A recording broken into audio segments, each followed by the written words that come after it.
Have you seen this plant before or heard of this? This is not plant. This is actually money, guys. Money. Assalamu alaikum, guys. So this is the plant I'm talking about. This is Madre de Agua. Madre de Agua. I'm pronouncing just like the native ones. So this plant is not from our country. This is originally from South America.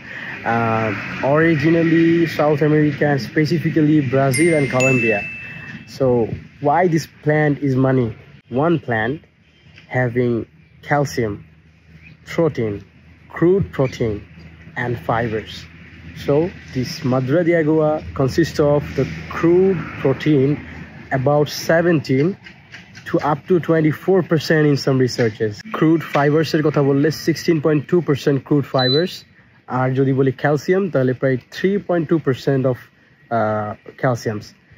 So আপনি যদি আপনার poultry হোক আপনার গরুর খামার হোক any sort of feeds যদি এই নিউট্রিয়েন্টস গুলো প্ল্যান্টের বেসিসে ইউজ করেন তো জাস্ট চিন্তা করেন যে how can you lessen your feed production cost just think money plant মনে হয় এইটার নাম হওয়া উচিত ওকে জোকস অ্যাপার্ট গাছ লাগলে ইনবক্স করেন আসসালামু আলাইকুম